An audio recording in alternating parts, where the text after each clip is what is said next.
All right, here we go. Ready? Okay. You sure you're ready, Hassan? Let me just text my mom real quick. Are you recording? Yeah, I think we should be recording while he's texting his mother. Hey. Let me know when you're ready. And good. Welcome to Yippee-Ki-Yay Mother Podcast, a multi-generational discussion of movies. Welcome to the party, pal! And here we are after a long hiatus. We took some time off. Felt like the pandemic might be a good time to get the podcast back together. And the beauty is, once we're done, we're done. I don't have to do any editing. So this is going to go right out as it is. So everybody enjoy. So here we all are. I'm Ralph Quartucci. Who else is here? I'm Sean Paul Murphy. I'm Al. Can you guys hear me? Yeah. I can't hear you guys. There you go. Oh, there you go, Billy. All right. I'm John Quartucci, Ralph's little brother. That's right. Why do you look so much more mature than Ralph then? No, it's too easy. Yeah, leave that Not one. even going to go there. Okay. Here we are. Sean, welcome. Everybody, Chris, Hassan. We have a guest. It's Al. Al. Who's Chris? Chris is he's a technical guy that's working behind me. All right, sorry, Chris. So this week, cover's blown. Here we go. What movie are we doing this week, Sean?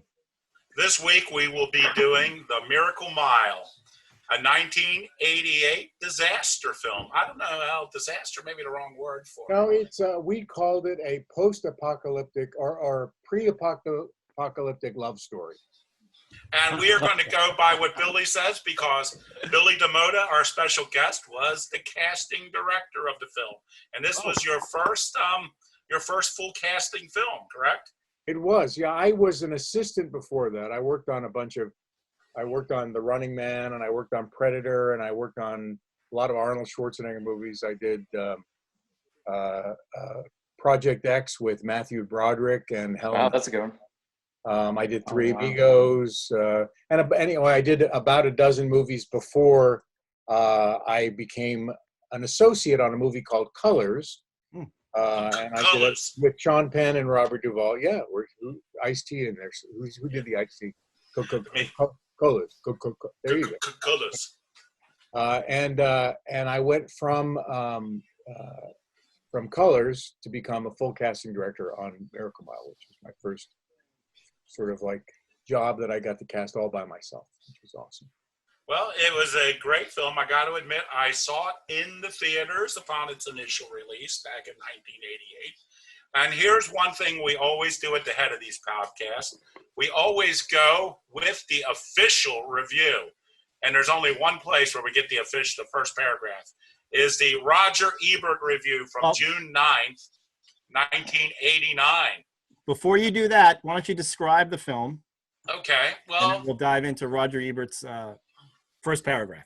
okay, well, I think that the description was already pretty well done. It's a post-apocalyptic love story. It's the kind of film they do not make. You know, they wouldn't quite make this film this way anymore, in my opinion. It's about a couple. They meet cute at at like a museum, and then at the La Brea Tar Pits, which turns into a bit of a character in the film. Spoiler alert, by the way. Spoiler alert. And they meet, and they meet in the afternoon. They go out. He's a trumpet player? Jazz trumpet, not trumpet, trombone. Right? Trombone, okay. And they actually meet at Pan Pacific Park, which burned down during just after they made the movie. Wow. It was anyway. That's a little bit. No, that's good to know. The tar pits are still there, though. They are still there. And there will be park forever. And so they meet. So he makes a date with her. She's a waitress. Makes a date with her, but then through an odd series of events, his alarm doesn't go off. He arrives at the restaurant where she worked at like 4 a.m. She's not there. She didn't wait for him. And he goes outside and answers a ringing telephone, which is supposedly from a man in a missile silo saying that they had pay phones and phone booths. Yeah, back in the good old days. Right. And he says that they've launched the missiles and that the retaliation will be back in about an hour. That was he goes in and he talks to the people. He can't believe it. He mentions it to the people in the restaurant, which starts a panic because one of the women in the restaurant has connections, and she has a suitcase size cell phone, and she backs up what he heard, and they all try to get to a heliport to go to the airport. They get a flight to Antarctica to get out of there quick. But our young lover will not leave his girl behind, even though she had taken a Valium, and she lives with her grandmother. He's going to get to her house and take her to that heliport at any price. So that's our story. Hey, it was the third date, man. It was the third date? You had to get that third date. Oh, that's right. Yeah. Because she said she was going to... what was she going to do with him F on the his third? brains out, I think, is what she said. Yeah, so We can say the word. I just said F his brains out. Technically speaking... Because Ralph is a good guy, He can't have... His mom's listening to this podcast. Technically speaking, that should have been the second date because I would say the first date was the afternoon. Meeting her... going to her house and picking her up for the apocalypse. Hey, now you're just arguing semantics. Well, here, no, man. you skipped the concert. She went to his concert. That the grandparents or whoever those. Yeah, we hadn't talked in 50 years. That's right. They That's where he was both love the same jazz artist. They That's both love right. the same jazz Right. artist. So that was date number 2, and the third one was the one in the 4 a.m. Come on, it was boy meets girl, boy loses girl, boy ends up with girl forever. That's basically. And what there's the a whole premise couple was. of things that happen in between. Right? So let's get to Roger's. Roger Ebert's review. What did review. Roger think? Well, Roger is the opinion of all America. So let's get to. Wait a minute! Did I suddenly lose my screen? Okay, Miracle Mile. Ebert gave it 3 out of 4 stars. And here's the first paragraph. Wow. Miracle Mile has the logic of one of those nightmares in which you're sure something is terrible, hopeless, and dangerous, but you can't get anyone to listen to you. Besides, you have a sneaking suspicion that you might be mistaken. The film begins as a low-key boy meets girl story, and then a telephone is answered by the wrong person, and everything goes horribly wrong. Much of the movie's diabolical effectiveness comes from the fact that it never really reveals until the end whether the nightmare is real or only some sort of tragic misunderstanding. Right. Which I think is a great summation of the film. That's the entire review? No, I'm not going to read. Oh, I got you. You only read the first part of it. Paragraph. Gotcha. Yeah. The key is there are 3 out of 4 stars. That's the key. Wow. Yeah. So, Go ahead, the Billy. point that he makes there, which is really great, is that all through the movie, you don't know whether or not Harry is the crazy one who just has this fantasy, who's heard something, who thinks that the world's going to end because he got this phone call, or whether or not it's really happening. And also, I don't know if you guys know this, but the movie was shot in real time, which means that the 90 minutes from the beginning of the movie to the end of the movie is the 90 minutes in the. When he picks her up when he goes to get her at the diner. So they get into real time at that point in time. Oh wow, I didn't really realize that. Yeah, now that twist about whether it's real or not is hung right. And I also read that they were going to make this a Twilight Zone film. They were. In fact, he was talking. It was going to be part of the thing that John Landis and Toby Hooper did with the thing. One of the segments, but it didn't work out. Yeah, well, thank God. The director. What was the director's name? Steve DeJarnett. Steve, he didn't want to change the ending because if it was a Twilight Zone, I think they would have gone with the ending we all thought was going to happen. No, which would have been a Twilight Zone ending. And without giving away the ending, he actually, this is a little bit of trivia. He borrowed an extra $25,000 from my brother to film the ending that he wanted to do with the helicopter in the. I'm not going to tell you, but because why did you do that? Well, because Hemdale didn't want to spend the money. They didn't want to do the production value. Hemdale was very cheap. The whole budget of the movie, I think, was $4 million. Wow. I think he made the right choice by asking for that loan. Yeah, he did. personally. Yeah, Yeah, no, it's. I was expecting the other end, and I got this one, and it's kind of shocking. And that love moment in the inside the helicopter that Yeah. he really wanted to make that. It wouldn't have been the same without. It would not have been the same without No. that. No. And for anybody who hasn't seen the movie yet, you can still rent it. It's available on DVD now. I think I have I have every. Oh, you have a Laserdisc? and Laserdisc. I have every rendition of that. I have the video cassette from the beginning. I have the Laserdisc. I have the every DVD issue that came out, and it came out with different covers, and so I have. And there was one special edition one where at 25. The Criterion Collection. Did it make it to that? I think it was. Oh, I don't know if it was Criterion, but it was one of those kind of things, a 25-year anniversary edition. That's so right. just let me understand for the audience: are we not going to give away the ending of this movie? Is that? I mean, how can we? We can't. I mean, I just thought you didn't want to have when somebody mentioned spoiler alert. I didn't. No, we're saying we're going to spoil. Oh no, we're going to spoil it. We're I think spoiling. that's the alert. If it came out in 1988, it's spoiled. Yeah. Well, we'll just say it. What happened, Billy Litley? Since you were there, tell them how it ended. Well, go ahead. it ends with them trying to leave. I don't know if you know who Kurt Fuller was, the guy who was Yeah, the crazy guy. the crazy guy at the Gerstead was the character's name on the top of the 5900 building, Wilshire. That's a great scene with him. Which was really shot on top of the 5900 building. When the I don't know if you know who Brian Thompson is. Brian Thompson, who has gone on to He was a helicopter pilot. Right? helicopter pilot. That's the guy that when they were looking for when I think there's a line where he says where Gerstead says, "I don't know, all the helicopter pilot bars are closed, buddy." So he didn't know where to find a helicopter pilot because they were looking for because the guy couldn't get there. So they got Brian Thompson.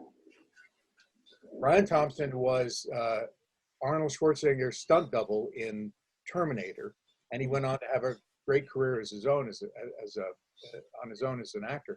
But when he was shot and damaged, the helicopter, took a dive instead of being able to fly. The helicopter was damaged. He was damaged, and it crashed into the tar pits, in the tar pits where the movie started.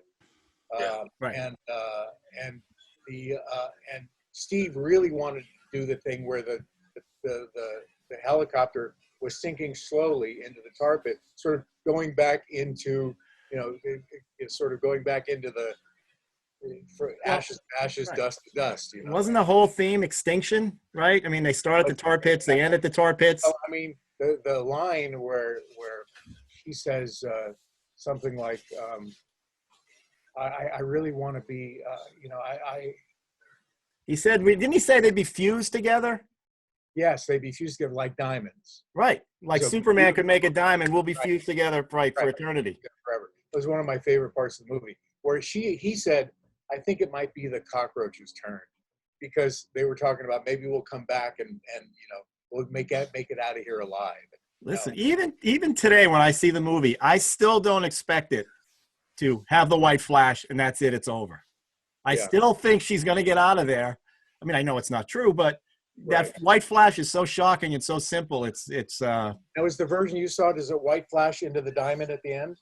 no, I don't think so. Because there's a version where the flash, and then if you wait, the diamond comes up. There's a special effect that comes up to a diamond at the end of the screen, and then the siren starts. Have you heard the Oh, siren? wow. You haven't heard the version with the siren? I should I play don't it. know. I'll have to check the end. Yeah, if you let it go into before the credits, or just at maybe the credits start, or just after the credits, there's a siren that begins. Oh, wow. I made a big mistake. I watched this the first night I was home on quarantine. I said, I'm going to watch something other than the news, and I put this in. And, yeah. There are a lot of little things that Steve put in there. And all the effects are practical, right? I read something Anthony Yes, they're all Edwards said that all practical effects. No Yeah, green they're- screen, no CGI. No special effects, no. Yeah, crazy. Hassan and Chris, any wait, Sean actually saw this at a movie theater, right?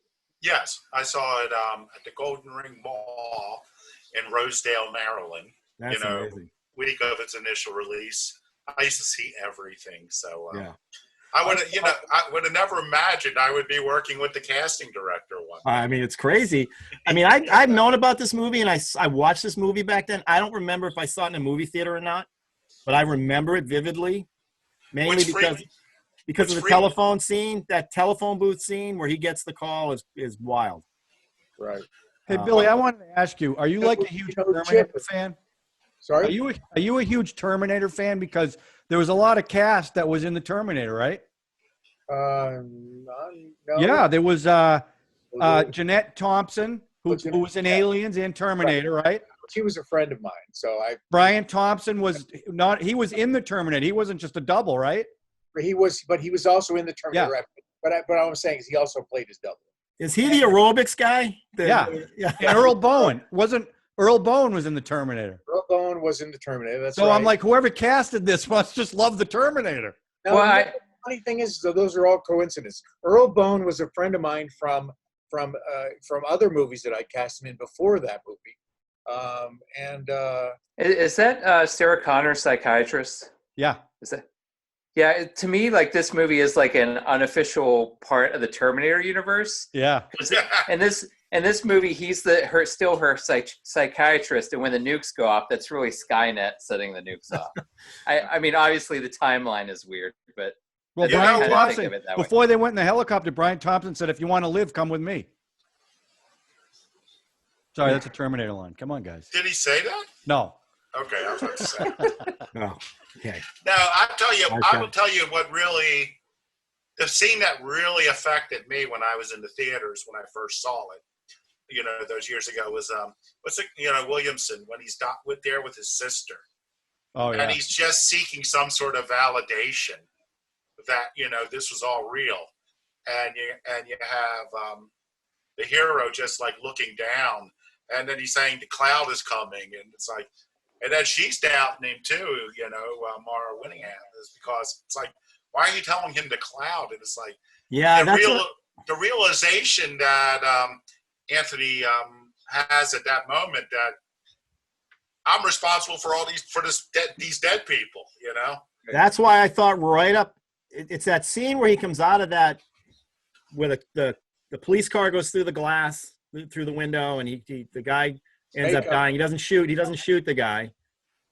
That I thought he was going to come out when everybody's coming at him, all the crowds, that was going to be that's when they're going to figure out that it was all fake. Still. And then it goes on for another 20 minutes after that, I think, when he goes back up and the helicopter pilot and they find him, and it's that whole scene was that the added scenes with the helicopter leaving the roof? Or was it just the tar pit scene that you had to go in? The tar pit scene. Okay. Was the one that he wanted extended. So how did it end before the tar pit, before he reshot? You know what? I don't know. Mm. I don't think he ever told me, because I don't think he ever really actually wanted to write it down and make it reality in his head. He always wanted to have it end the way he wanted it to end. Now, go ahead. One thing about this film, this is the only nuclear Holocaust film where you actually, at least for me, I wanted it to happen, because I would have felt so bad for Anthony Edwards. If he caused this panic, that at least when you see the missiles coming, you're like, oh, at least he doesn't have to bear the guilt of all these people dying and the city on fire. And well, which version would be bleaker? The current, the real version, or the version that you're talking about, Sean? I don't know. On a personal basis, I'd probably rather, if it were me, I'd rather be blown up than having to face the repercussions of, causing a panic. All the death that you I think that was the one special effect.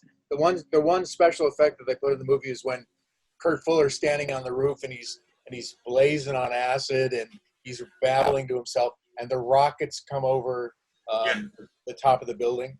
I think that's the only. But that's the pigeon that smoked a cigarette, that was legit. I think they strapped the cigarette to the pigeon's mouth. Hey, Hassan, I blame the pigeon. Hassan and El, had you seen this before? Is this the first time you saw this movie? They did have a pigeon wrangler. Yeah. Hassan and Al, is this the first time you saw this movie? This is the first time I've seen. So There was the first time I saw it, and when I just first, could not. The first few minutes of it, I was like, "This is kind of a strange movie," and it seemed to be a little bit funny. And then when he poured the gasoline on the cop and she got all burned up, I'm going, "What the hell is this movie? What just happened?" That for me is when the whole movie took a completely different turn. Do you know who the gas station attendant was? Oh, that's Yeah, he's Bunker, Eddie Bunker. Eddie Bunker, Eddie Bunker. Who wrote Straight Time. Oh, really? He's the guy in Reservoir Dogs too, right? Right, exactly. He's an ex-con. There's a lot of people. You have a lot of people in this movie that have, future. I forgot Anthony had done Top Gun before this and Revenge of the Nerds before this. I thought this is one of his first ones. Well, he looks 12 in it. That's I know. why. It's unreal. This is when he was dating Meg Ryan, and Meg Ryan had just left him for Dennis Quaid.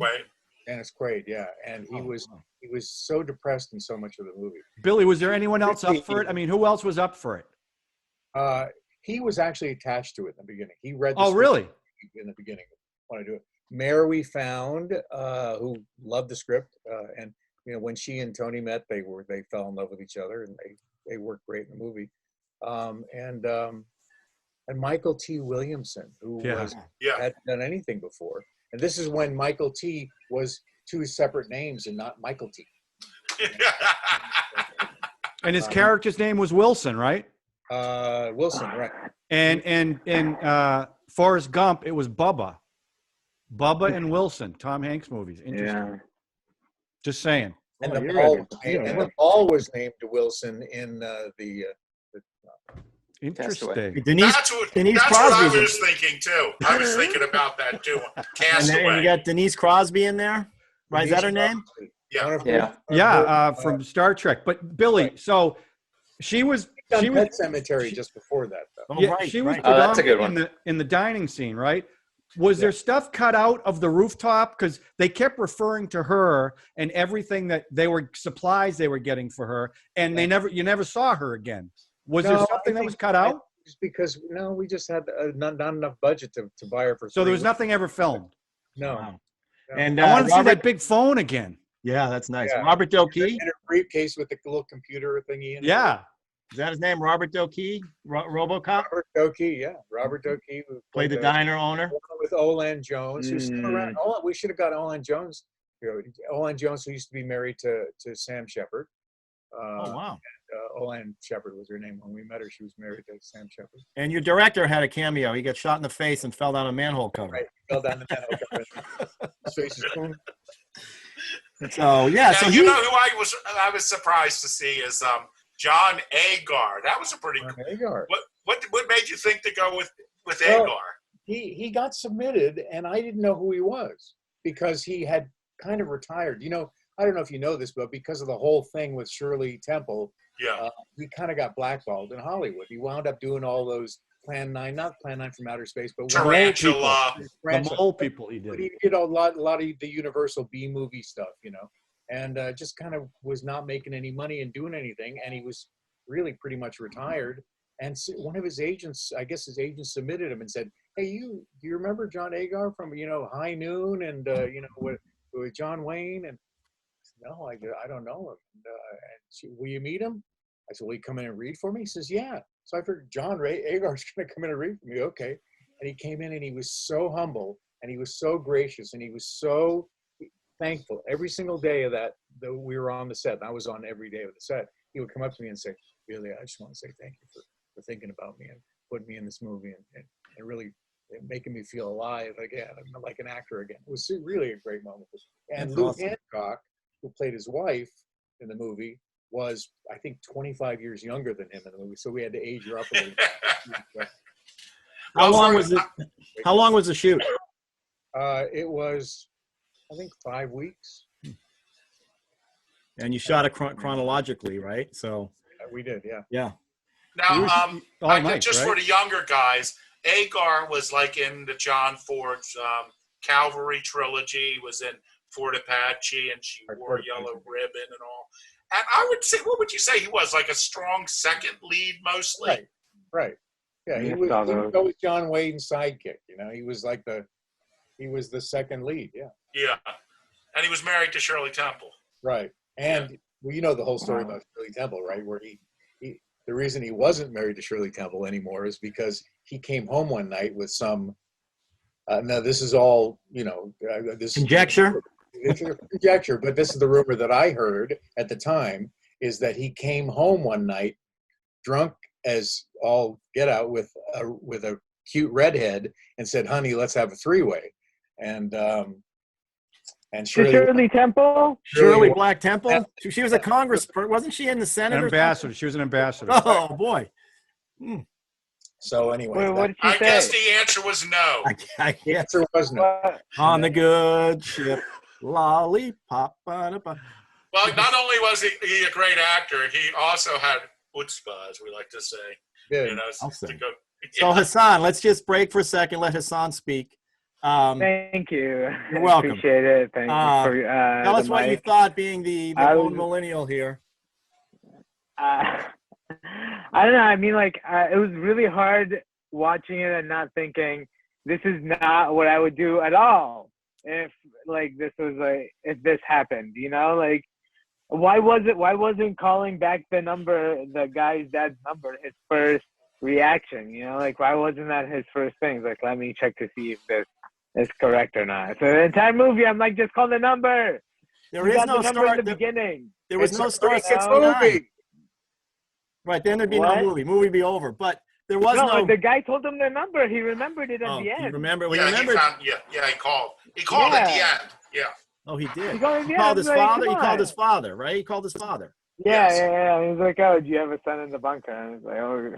If you do that with, I mean, if you do that with Come any on. movie, Yeah. By the way, the character's Oh name yeah, is of course, yeah. and his Yeah. that was Raphael Savarge who played the voice. Risky business. He was before he was really had done anything. which one is he in Risky Business, John? He was one of his buddies. He's also in now. He was in Once Upon a Time, that fairy tale series that's on now. Oh, Yeah. He's on that too. yeah. A lot of people went through that movie. That guy that's up on the acid trip guy. He's been in everything. Yeah, he was in Wayne's Well, World. you He have- played Rob Lowe's director there. Oh, right. You're my You guy. have a whole city burning up. Called Talk Radio or something radio.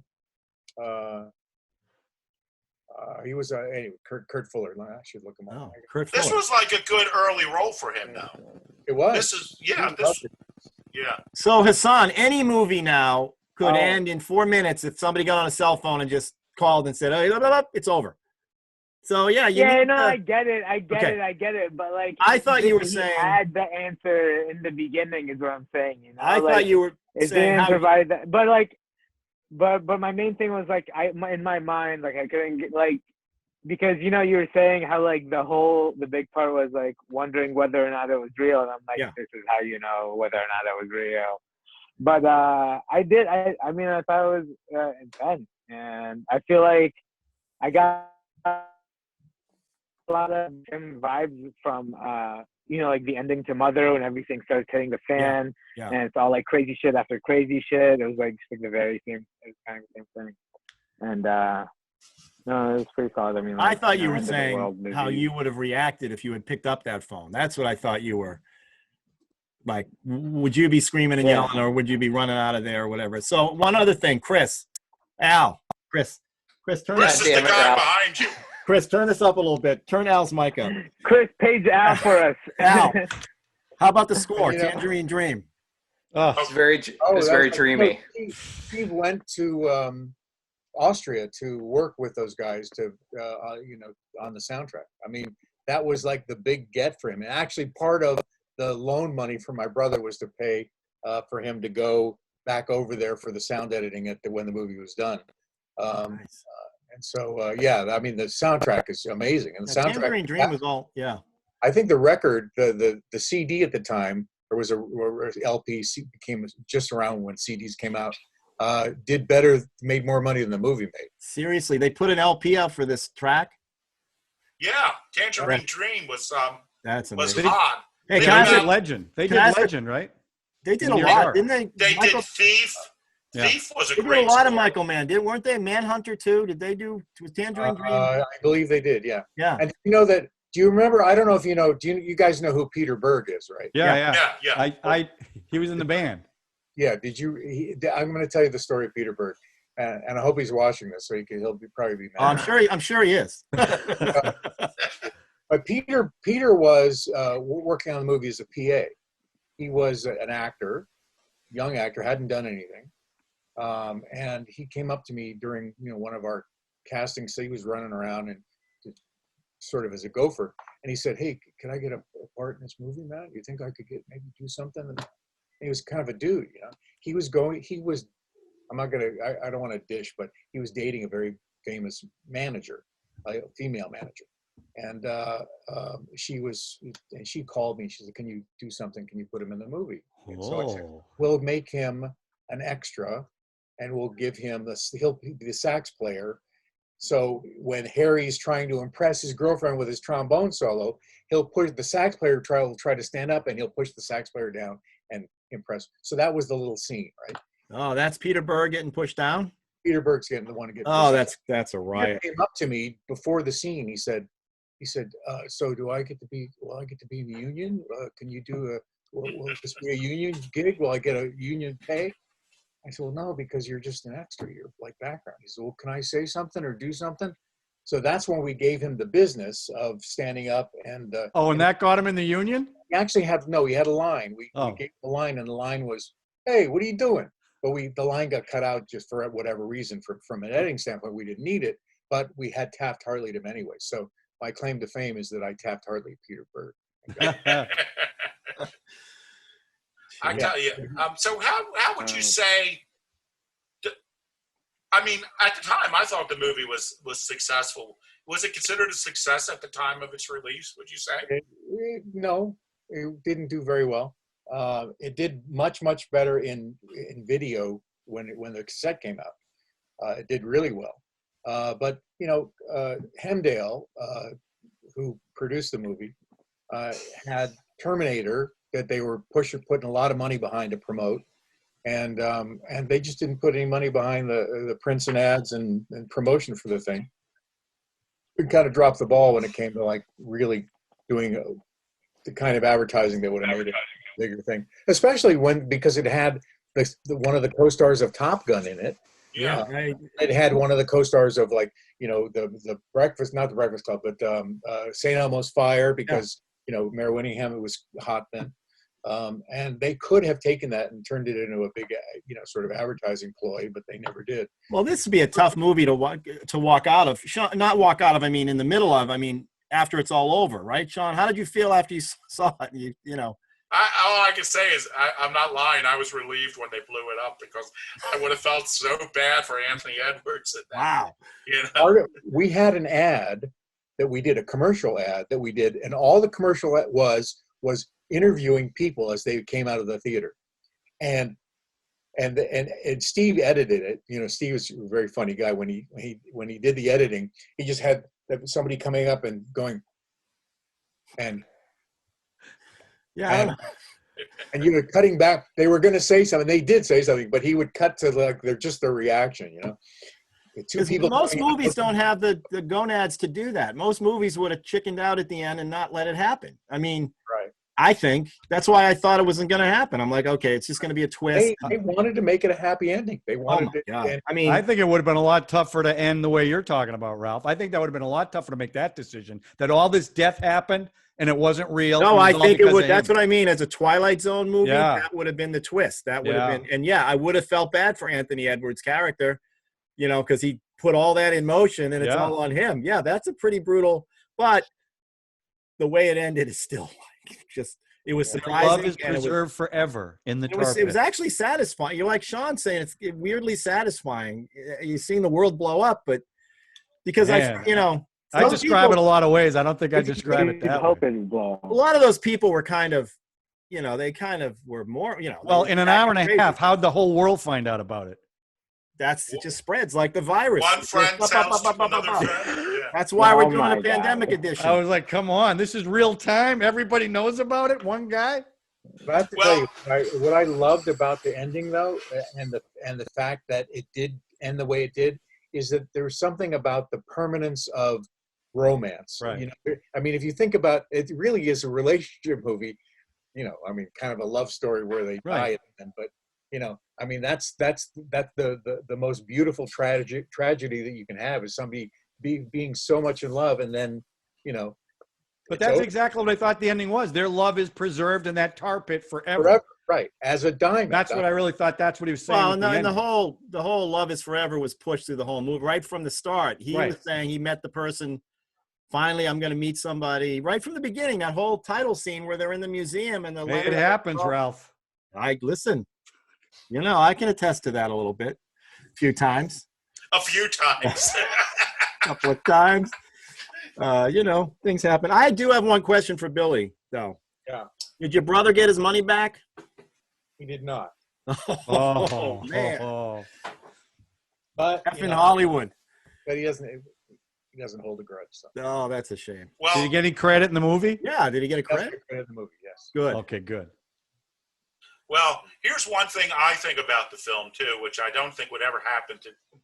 Am I on? I thought I had muted myself. Is they would never open this film like this because it was a long time on just that couple, without even alluding. If you walked into that movie blind, you would be totally blindsided by the way the movie went. Nowadays, anybody you would write this movie for, it would start in a missile silo, and then It's they a would cut to the romance romance. thriller. Yeah, but they would still have Thriller. they would Really want still to have nail that down play. that romance part. You can't have a thriller without starting out with romance. No, they would do it the other way. This is a film that would really get ruined by the way that people want to structure movies now.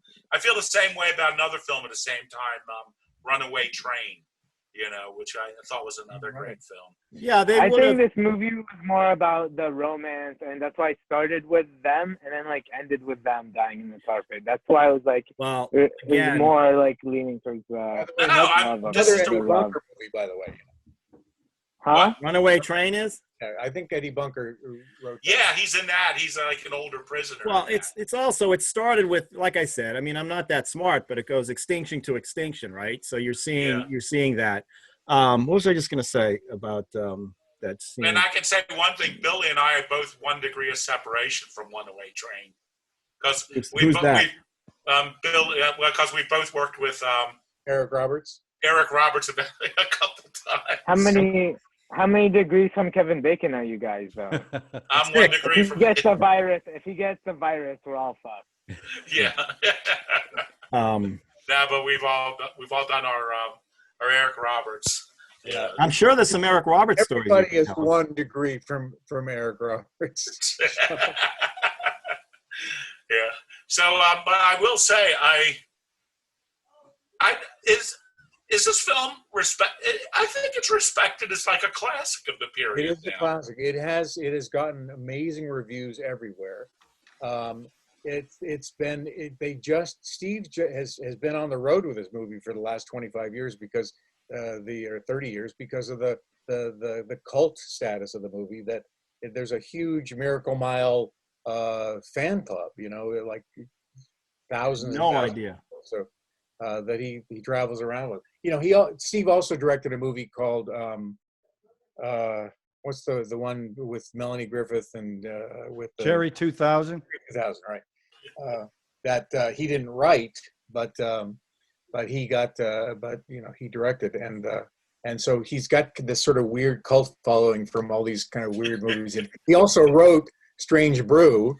Mackenzie Brothers. Mackenzie Brothers, right? So he's done. Get down on my DVD shelf. And also, he was a writer for Twilight Zone too. On the See, to me, this was a Twilight Zone episode. The whole time I was watching it, that's what I was thinking. And he also wrote and directed the movies with the little girl. I'm blanking out. It was a Nickelodeon show.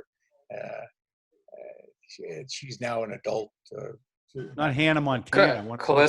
Clarissa Explains It All. No. Alex Mack. I don't know. Chris I just really laying know all down the those shows. Nickelodeon. Al, you know all Chris. those Nickelodeon shows, huh? Chris, turn Al's mic up. So Al, we All right, haven't Al. heard from you yet. Al, I know you're a big fan of this movie I am. because I think do you have the Laserdisc and the Blu-ray? I do have it on Laserdisc. I found this Laserdisc in like Fredericksburg, Virginia, let's say, and I popped it in one night, and I just absolutely fell in love with it because it's my kind of movie. That fits right into your whole theory, your whole essence. I think the romance is great. I love the phone call that he gets and the fact that it is actually the end of the world. Oh, I know what I was going to say. Sean, back to the phone call. They wouldn't have started, but you definitely would have seen the silo side of the phone call. Yeah, with the you guy would have- going crazy. Yeah, but everybody wants everything spelled out now. The '80s weren't the '70s, but they were still pretty brave, They were hanging and they on were to still the, letting you take chances. Well, the movies were a lot more thinking movies. It's like they believed the audience could extrapolate from a lot less. That you didn't have to show it all. You just. Plus, I think the voices made it better. Like when the authoritarian voice at the end, just go back to bed. Yeah. You don't need to Go see back to that. sleep, Hearing yeah. it's enough. Back to sleep. Yeah. Yeah. So Al, go ahead, keep going. I'm sorry I interrupted your phone booth. You're such a dick, Ralph. I'm just running the show. Yeah, I know you are. I don't know. I lost my train of thought. You were talking about you like the phone booth scene. Yeah, the phone booth scene. I enjoyed seeing all the familiar faces in the movie, all the character actors. I don't know her name, but the lady that plays the waitress in Miracle Mile is also the waitress in Natural Born Killers, which is one of That's my favorite Olan movies. Jones. That's Sam Shepard's ex-wife. Yeah, And she's still my Facebook friend. Wow. That's She's crazy. played a ton of waitresses too. Sorry? She plays a lot of waitresses. Yeah, she does. She has done. She's You a get character. typecast. And John, She has that market corner. Al, keep talking about the cast. Who else? I like talking about the cast. Who else? I really liked Fuller. That's the guy. Okay, I got to ask a question. He goes into that aerobics. By the way, you talk about a movie set in its time, okay? 1988. Spandex. The aerobics, the spandex, all that, the neon, the whole thing. So you get that helicopter pilot. Is that Fuller? Is that who you're saying is the big No, blonde guy? Fuller's the crazy guy on the roof. Okay, who's the Thompson. helicopter pilot? Brian Thompson. Okay. Brian Did he Thompson. play He-Man or something? He's in Masters of the Universe or something? Yeah, No. he's like in a ton of stuff. I'll look him up right now. Anyway, he pulls that woman, I think, that No, it's a woman guy. was just like him. No, it's Like, a guy. There is that's a a girl. guy? No, there's a girl there. Yeah, dude, it's a guy. 'Cause That's not a that guy. was like There the is a guy, funny yeah. joke. Pulls Like, him out oh my god. It's the gay reveal at the end, that he's gay. So Oh, I missed that. because I have to get, That's why he was like, "Is there a I have problem?" to get Jan or something. I have to go get Jan, and he thinks he's going to get a woman, and it's Right. a man. Oh. You got a problem with that? Yeah, exactly. you're right. The spandex and the whole, it was just in its time. He had the headband. Was he wearing a headband too? He did I have think- the headband. He had the little spandex. Yeah. I think it was Yeah. like a little day glow headband. Yeah. He's in Terminator, right? He's in He's Terminator. one of the three thugs at the beginning with Bill Paxton. I think. Oh, if I right. At remember the right. out there in LA when he first gets there. Yeah. They're both in Terminator. Well, the pilot, Brian, what's his name? Brian Thompson. Brian Thompson and Bill Paxton. And Jen. Yeah, So yeah. and he was like in Joe Dirt, and he was in. He played a Klingon in Star Trek. One of look the at Star his Trek. resume now. He was in. A million. Okay, I do want to say Yeah, something. he's not When I- a guy. So when I'm first watching this movie and they're in the museum, Yeah. and the music, that music at the very beginning was really strange to me. And I was like, what the hell is this movie about? And it went on forever. Isn't that Tangerine Dream? Aren't Yeah, they? it was. It was Yeah. all Tangerine Dream, but it was so different from the rest of the movie that I just wasn't sure where the hell they were going with it. And then it started the tension building music, right? Well, like Sean said, if you Yeah, walk but- into it's not until the phone booth scene that you realize what the movie's about. Right. Right up until then, and the whole thing is he missed that third date or the second date, right? It's he like a goofy romantic whatever. right. Well, that's what I thought. He Till he flicks a burned the guy cigarette. up at the gas station. Well, but he flicks a cigarette. The pigeon catches a cigarette. Right. How that worked. Well, wait a And- minute. He went on his balcony and threw his cigarette at the woman who was at the sidewalk. Oh, right. And the This bird is all, what you this normally is all do. really Right. an anti-smoking So guy. see, he started the whole thing Right. even before he answered the phone. I got you. So And then she went home and had like 5 pills and was passed out in the bed. I think she had one Valium or something. Well, it's like she the had a- worst, she had a couple the, of the bottles. best and worst day of his life. But exactly. Yeah. Right.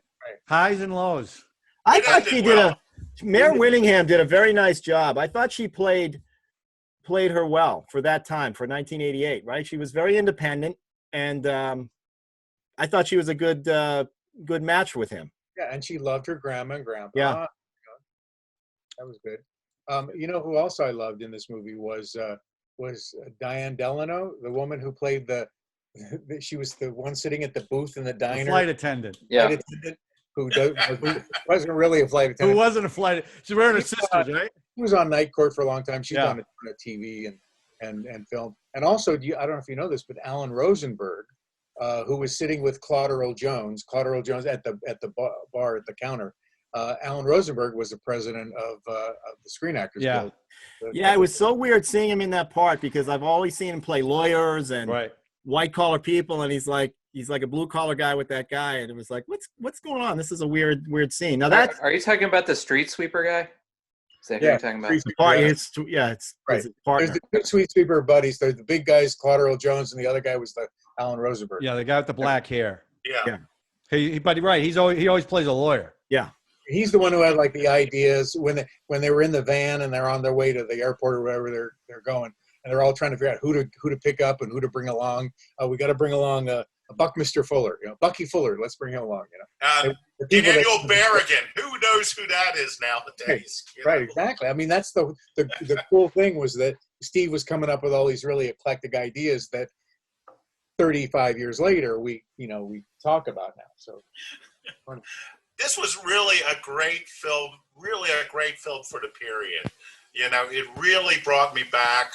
All the clothes and all the hair and that Tangerine Dreams. I mean, they were the hot score guys to get, if you wanted a hip hop, not hip hop, but a hip score by a hot person at the time.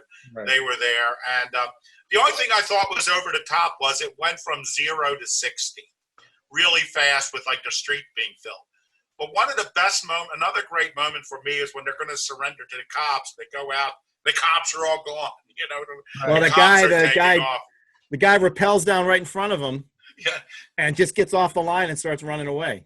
Oh, yeah. They're all getting the message that's happening, right? Yeah. The virus is here. Yeah, but again, I still thought right then they're going to go, it's not real. Well, I got to tell you, We shut simple. down. I don't know if you guys have ever been to Los Angeles. I know Sean has, but right at the corner of Fairfax and Wilshire, which is one of the busiest intersections in all of Los Angeles. I mean, during the daytime, it's traffic jam time there, and we had it from like 11 o'clock at night until 6 o'clock in the morning on Saturday and Sunday. So we get to shoot all weekend in that place, and that was May Company was the building that we went into. Actually, there was May Company, Mervyn's. Another movie, which is now it's like some Academy movie, but all those old big Art Deco buildings there. But we were on the streets shooting that thing, and Johnny's, of course, the diner there. Is that still there? It is still there, but now it's only for filming because it used to be a real diner. When we were shooting there, it was a real diner. It wasn't. We actually used it and had to kick everybody out. And Lucille Bliss, who is the old woman at the bar who had the flowers at the very end. I mean, in the very beginning, she was the voice of Ricochet Rabbit. Holy cow! Cartoon voice, and oh my God. she was a I voiceover remember actor. Ricochet Rabbit. And she had done a lot of old lady parts. So I loved the fact that she was like the only one there with her dog in the diner in the middle of the. That diner was also used as campaign headquarters. Did you know that for Bernie Sanders Yes, I do know that. in 2016, not Real, this year. yeah, I mean, but They not. rented it to use it as a campaign headquarters? Yeah. Did they actually serve food there when they were doing that? Or is it just To everybody, they served to everybody. Everybody had a share of everything. A lot of ham. Great. A lot of ham. What made you guys think it wasn't gonna happen? I thought there was going to be. I thought it was. I kind of felt like from the beginning it was like, yeah, the world's gonna end. Like I knew like his biggest problem was gonna be like convincing everybody, but I never thought it was like. For me, it was crazy. The more people that died, the more likely I thought it wasn't going to happen. But let me just say, I think that the era that this movie was shot in was something that we thought that maybe that could never happen. Yeah. Now I think that the generation of this, I mean, the world could blow up tomorrow, right. You know, and nobody would be surprised. So. Well, even when any movie, right now, unless they do a movie like The Day After, where that's the premise of the movie, that the nuke is happening and you got to figure out you never expect a movie to actually pull off what they say they're going to pull off. You expect they're going to come up with a happy ending because no one wants to leave a movie feeling all sad and grumpy. Right. And he didn't do that. I give him a lot of credit. Movies, what's that? Disaster movies, I feel like usually end pretty bad, right? Yeah. No, the 6 people came out of the Poseidon Adventure. 6 people. The one death. The one death the that movie really bothered that you was Gene Hackman hanging on the thing, and the priest. That's the only one that bothered you? Not when Shelley Winters died drowning? Yeah, I'm just that saying. I'm saying Ralph, 6 people got that's through. Cold, man.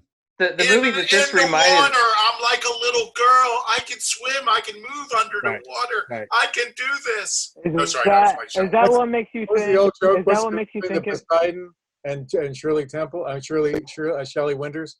About 6 pounds. Ba-dum-bum. What other movie, Al, you saying this is like?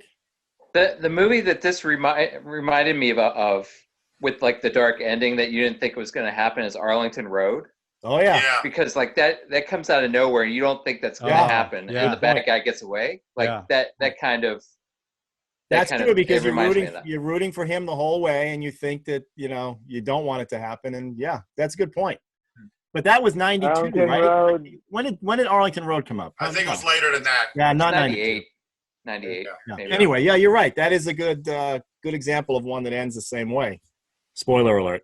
Well, I tell you what, it would in a way it would be kind of disappointing if it didn't, because one movie I was thinking about while I was watching it this time was the Final Countdown, not to be confused with the song by Europe. The one about the big ship? The Nimitz that goes back Kirk in time. Douglas?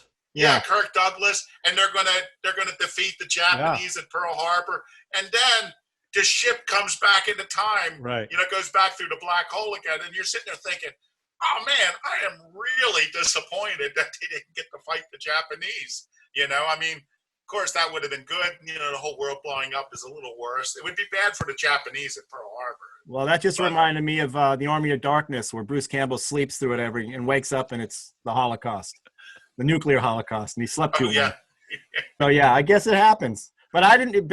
I probably saw this now that I'm thinking about it. Probably early home box office, early HBO. I never heard of it. I definitely saw this and loved this movie when it came. When I saw it, probably 80 or 88, 90, probably 91. Hey, Billy, was there? I know you said they're on a tight budget, so there wasn't a lot of stuff cut. But was there anything you remember that they filmed that didn't make it in? Because it seems like there was a couple of times where I thought there seems to be something missing here. Or did everything get filmed that made it on screen? I think so. I think everything made it on screen. I think that there were a couple of places where Steve just didn't want to make it like completely fluid, that he wanted to make it not disjointed, but and kind of episodic almost in the sense that, well, that's it. It's an interesting. I know what you mean because. Go ahead. I know what you mean because like I thought the same thing when the police car just drives through into the store and you're just like, whoa, what happened? There's a whole bunch of story here we are definitely missing. But I also get that as like, the end of the world and they're making it like it's the crazier the things that are happening. The crazier also Carlotta. Remember Kelly Jo Minter coming down the escalator dying, and that his Michael T.'s sister.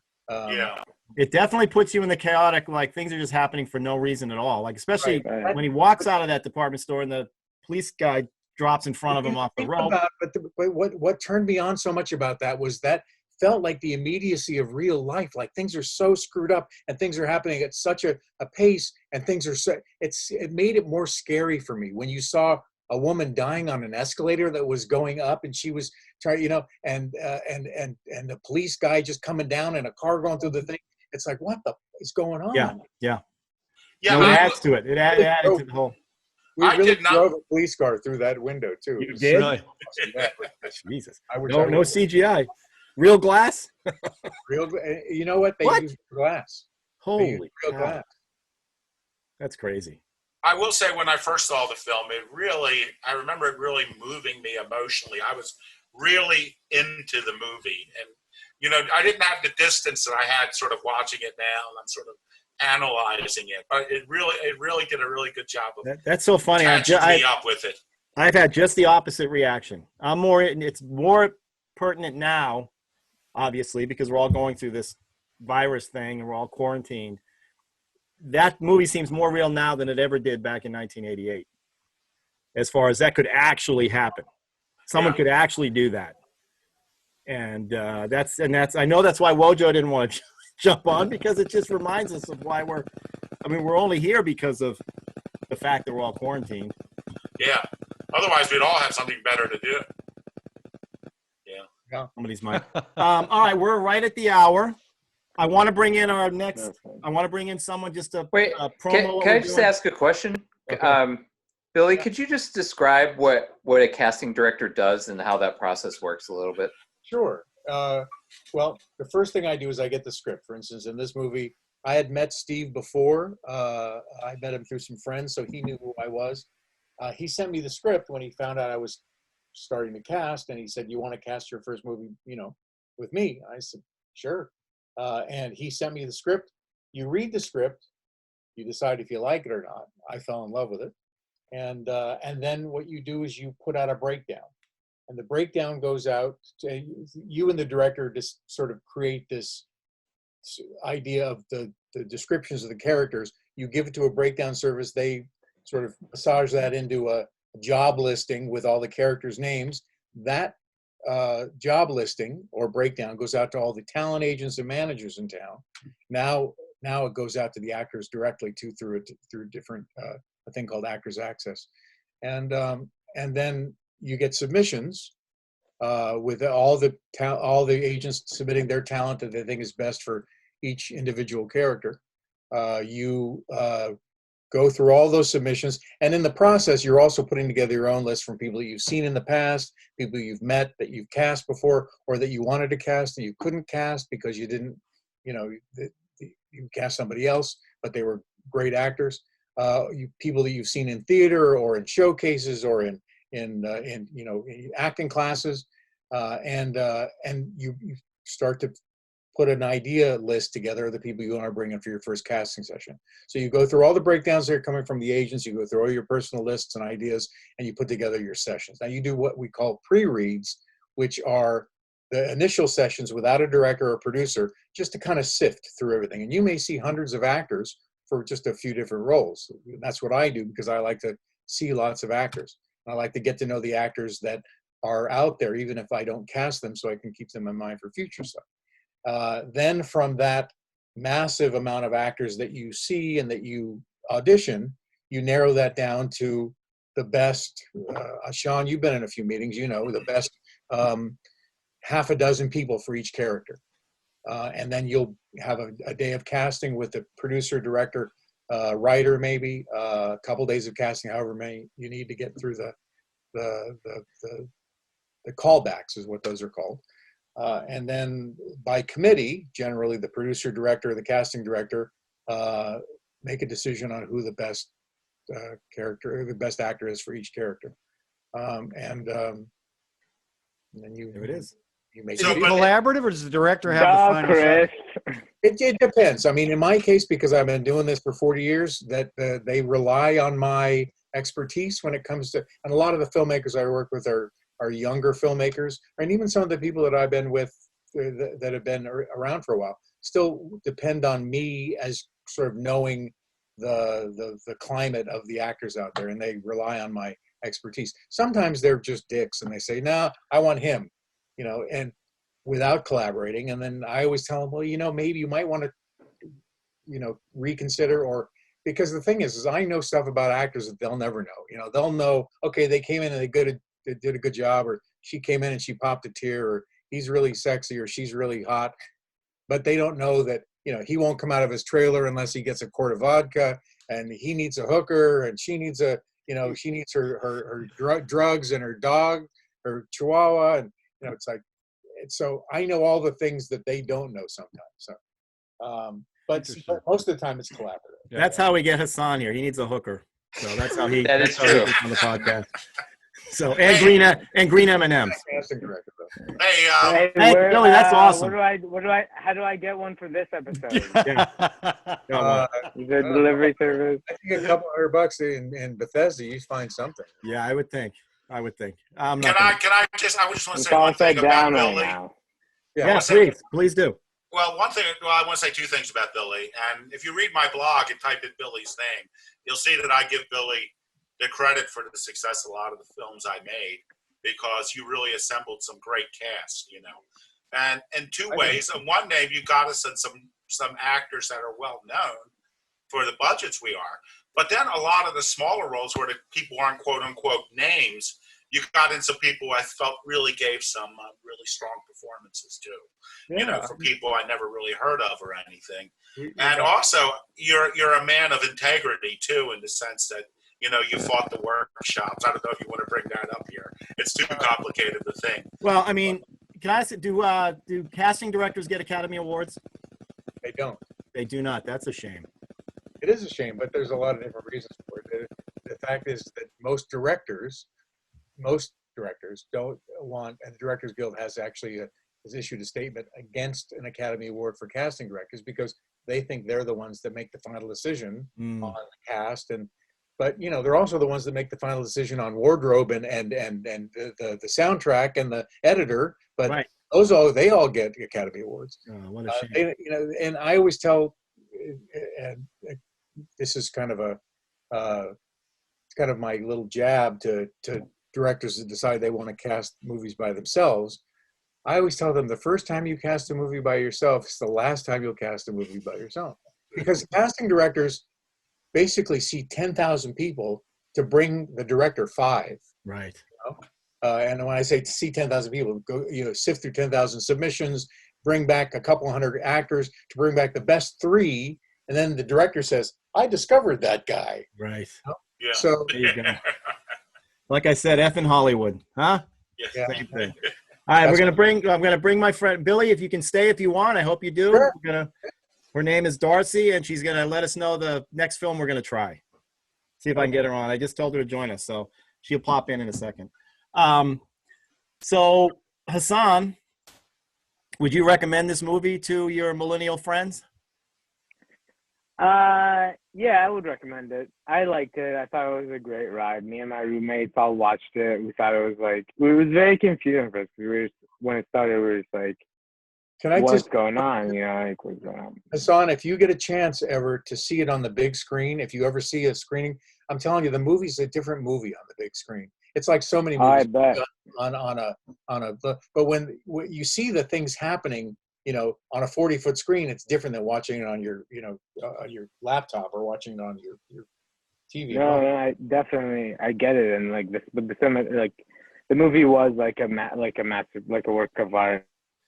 Well, Billy, just to be honest, when we used to do these podcasts before the pandemic, Hassan would watch him on his phone on the way over to the podcast. So I think he's used to seeing these things. It happened for one movie, and probably do it on the watch. I'm just saying. I think that that's probably what happened.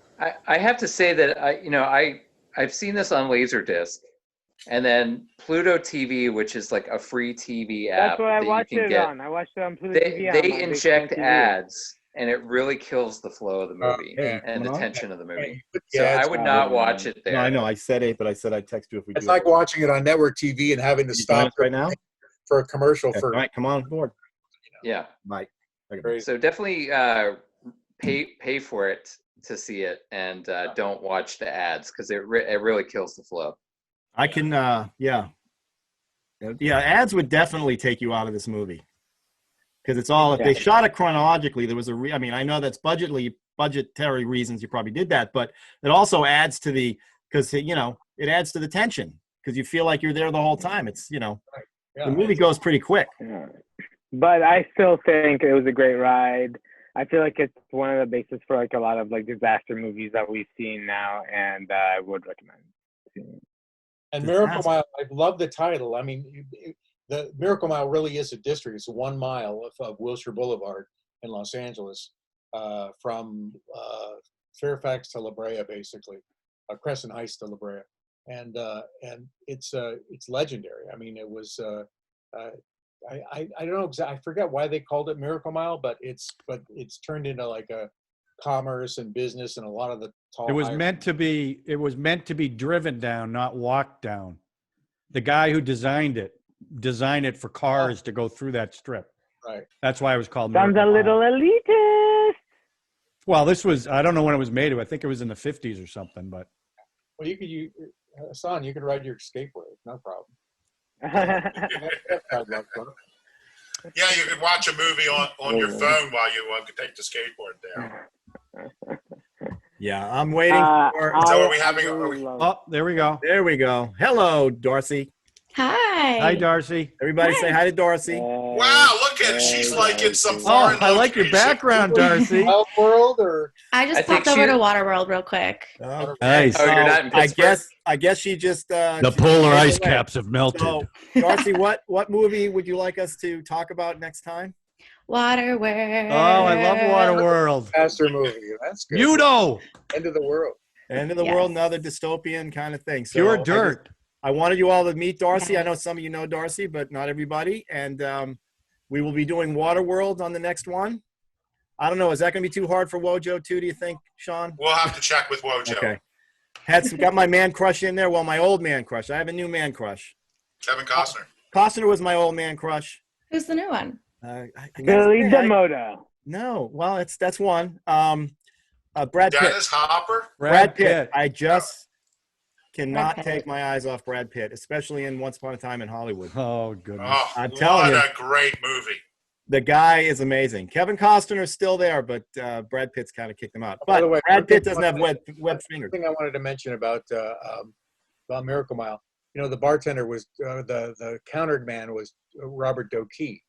Yeah. We originally had hired Joe Turkel. Now, you know who Joe Turkel is?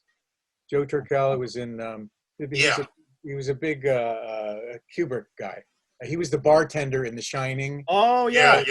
He was in Blade Runner. He was the guy who ran the corporation in Blade Runner. He get his eyes squeezed out in that one, right? Is that the one? Yeah. Exactly. Yeah. And he was going to play the bartender, with the counterman. We wanted him to play the counterman, but the problem was that he couldn't get excited enough when the thing. He's always that kind of guy. Oh, jumping on the counter, pulling the gun. He couldn't do that. Couldn't do that. No, he couldn't do it because he was always like the really proper. He's like the sort of elitist, Long Island kind of like guy who couldn't do that. But Robert Doakey's pretty good. He was in RoboCop too. He's in a bunch of stuff. Yeah, He was a sergeant. Yeah. He was also in a little movie that I cast called Walking Thunder with John Denver. Oh wow. John Walking Thunder and John Denver. Wow. It was a kids movie. It was shot in Utah. It was made by Bad Mormons. And are there any good ones? No, I'm just kidding. Bad Mormons are the ones that drink and Nice. smoke. Oh, Yeah. that's what you mean. They still go to Nice. church. But So Darcy, you got to bring it. You gotta tell us why. This crowd is tough. If there's a movie they don't like, they kill you. Trust me. Don't Let me- worry. is there Billy, anybody have you seen The Counselor? Waterworld Billy, that I can bring as a special guest? say that again. Maybe I can find somebody from Waterworld to let me look at Waterworld. Oh, that'd be amazing. Bring it on. Kevin Costner's not doing anything right now. Yeah. Get him to come on. Oh my goodness. I love that movie. Yeah. It's one of my childhood favorites, probably because my mom liked Kevin Costner so much, but I'm excited. Water and Well, that doesn't make me feel old at all, Yeah, Darcy. this, That was nice. that had a lot of cast, a lot of people. A you gotta know childhood somebody in there. favorite? David Rubin cast it. So, but I know David Toohey, the writer. Hmm. Well, Oh, Tell yeah. them it's a highly. I worked with John Davis and Larry Gordon on Commando. Oh my goodness, Commando's a great movie. Wow. you are That I is. forgot John Davison was in that. I'm Oh, in and awe. it had R.D. Call in it, who just passed away.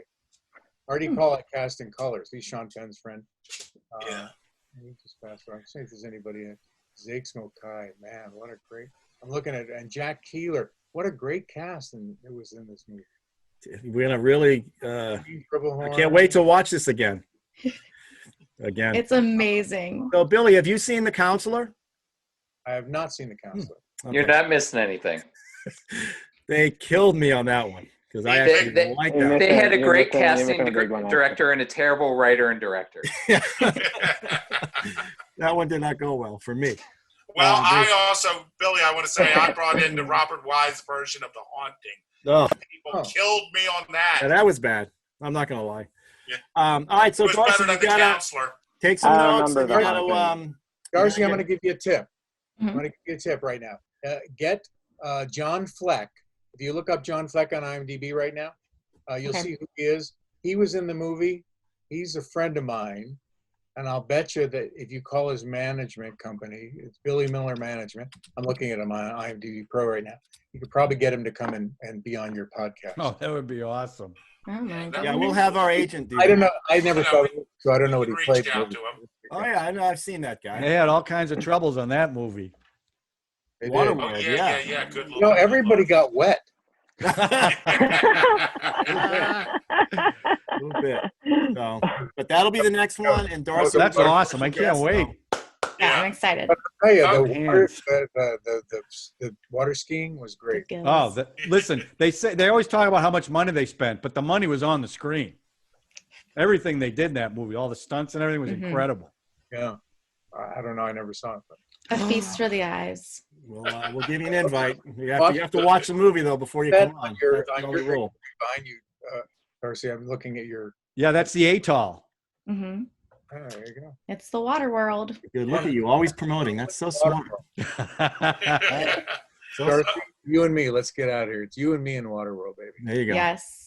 All right, so that's it. What a nice pandemic edition, I think. Thanks for letting me Yeah. participate. After a long hiatus, fun. we're going to do Young Frankenstein 2 down the road, John. Oh, I got John, Darcy's friend, John Cosenza. Down the road. now you're talking. So But- that'll be a fun one. Seriously, call me if you need some help finding other people to be your guests because I can help you with that too. You Appreciate got to let that. him know how Oh, popular. thank you, Billy. Yeah, Thank thanks you. for taking part in this. It was great to hear you. Yeah. Oh, fine. If you guys, Sean knows my email address. If you guys have any questions, you want to chat with me about this movie or any other movies, I'm happy to do that. Appreciate Look it. at IMDb and you'll see the stuff I've done. A couple hundred movies. So. It's great. Really Okay, guys. appreciate it. We're glad you joined us. Bye, everybody. Nice All to right. Yeah, Nice to thanks. meet you. See Yeah, ya. Billy, thank you. All right, Darcy, so good job. We'll see you in Yeah. the world. Everybody else, Everybody stay healthy and safe. they're back. Yeah, stay safe, everybody. Stay in your house. I think we might Hey, actually do does this. does Billy know he's not getting paid to I- get us people? He's gone. Sean, have to that's take good. a That was a good collection? get. Good guy. Seems like a good guy. That was a Oh, nice get. he's a great guy. Story or It's like the something. ending of Miracle Mile. It's just a flash and it's over. It's done. We gotta enjoy That's it. why. Okay, the ending to me, the ending part was dope. That he told us that. Was what? Was dope. What? Oh, I think your eggs just kicked in. Yeah, they did. All right, guys. Darcy, thanks for coming in. Of Are we course. going to Now play we our got to- outro theme? Al and I are gonna have to figure out how to get this Waterworld to everybody. Do you have it on Laserdisc? I don't Waterworld? have a laser Al? disc. It's on You Hulu. have. It is. Hmm. Okay. It's on HBO every other week. It is. Yeah. John, do you want to join us for Waterworld? For what? You bet I do. Are you Why kidding don't me? you- The John, polar also- ice caps have melted. You have a movie review site or something, don't you? No, I just on Facebook I review movies. That's it. Oh, okay, forget it. But nobody looks at Facebook anymore. Is that true? Yeah. Look at the Yeah, shirt you're sure. wearing. Look at that. Are you gonna Jealousy's rearing its ugly head, gentlemen listen. and ladies. This is big. This was good. All right. Good news is I don't have to edit any of this. I just roll it out. Real time. Okay. Okay. You gotta Okay, bleep every I time you didn't- say my name, Ralph. Chris is the audio engineer I got working behind the scenes. So, All right. relax. Okay. Darcy, thank you. John, thank you. Sean, thank you. Hassan, thank you. Okay, thank you. Al, Nice thank chatting, you. everybody. All right, Nice we'll see you chat. guys I'm soon. leaving the meeting. Bye. Next one is Waterworld. Everybody watch. Yeah, Waterworld.